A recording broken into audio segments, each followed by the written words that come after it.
Good afternoon. I hope you're doing well. I hope you can also bear with the cold that I have today, as well as wrestling practice, which is going on upstairs. So if you hear any strange thumps, it's not actually my heart beating in wild excitement about reading strategies, although that definitely is happening as well.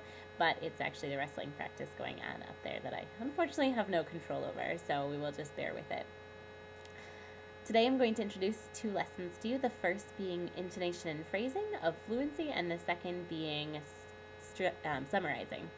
So without further ado, let's go ahead and begin. Many students in my school struggle with fluency.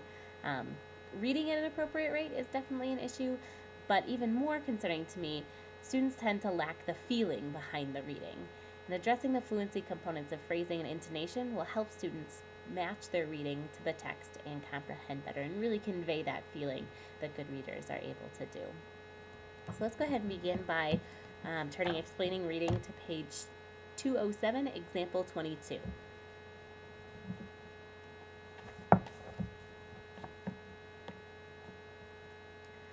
Duffy begins by pointing out fluency is not speed reading. And that's a good reminder because I think especially in this environment with Dibbles and everything like that, there is that tendency to think, well, if we can just get the kids to read fast, it will be enough. But he notes that good readers understand what the author was intending to convey and say it the way the author intended that it be said. The bottom of that page, he notes the indicators that show a student will need this lesson. Those are that a student reads in a monotone or with inappropriate intonation. On the next page, you can see what a student needs to already know in order to be ready for this lesson, and that is that they need to be able to read most of the words in the text with automaticity and need some background experience with the situation that's going on in the text. Of course, if you have a student who is struggling at a level text, you can bump that level down a little bit, and that will increase their automaticity. The secrets on page 209 to reading a text with appropriate intonation and phrasing is twofold.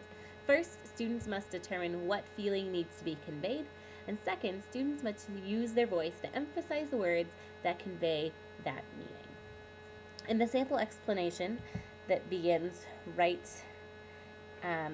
after that, the teacher is working with students on reading their own poems, and therefore, she regularly makes mention to how you, being the student or the author, feel about the subject. Now, if you were teaching this lesson not using a text that the students had written themselves, you would probably want to make the distinction between how you might feel about school on Monday and how the author or the character feels.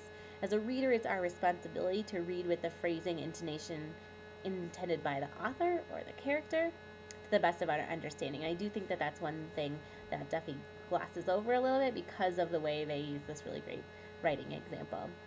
The indicator that a student has mastered this lesson on page 212 is that they're able to read orally with correct intonation and phrasing, or if they've been doing silent reading, they're able to describe the feeling and the meaning behind what was being conveyed. The second lesson that I'd like you to take a look at is the summarizing lesson, and that is example 10 on page 125. At the beginning of the year, many of our students couldn't seem to recall a single thing that they read. So we worked with them on remembering details,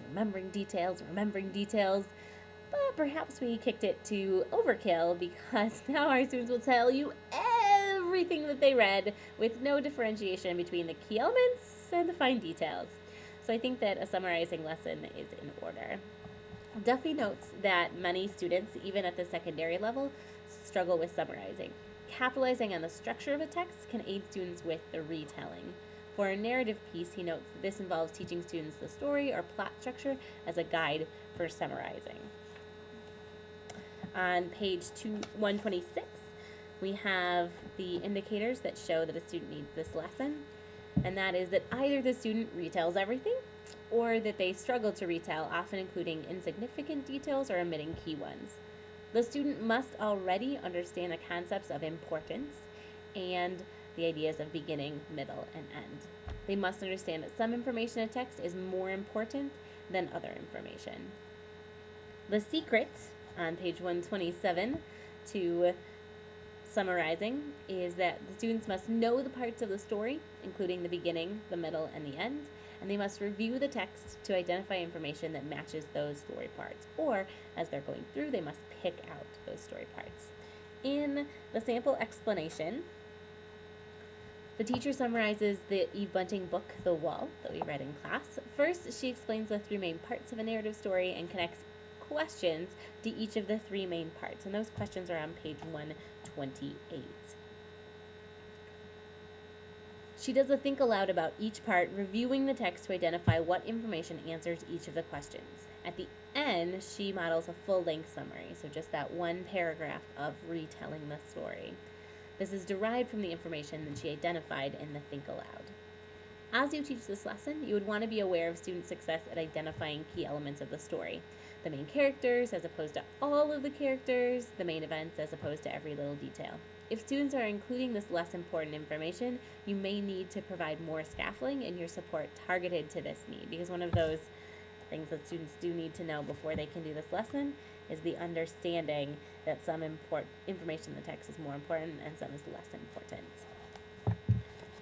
On page 132, we have the indicator that a student has mastered this lesson, and that is, of course, the ability to briefly retell a story, including the beginning, the middle, and the end, hopefully in that order and not the order that I wanted to retell it in.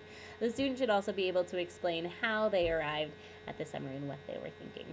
Of course, if you're going to do this for an informative text, this is going to look a little bit different. You want to focus more on the different setups of like problem solution, cause effect, those kinds of things. But this is a really good setup for the narrative structure.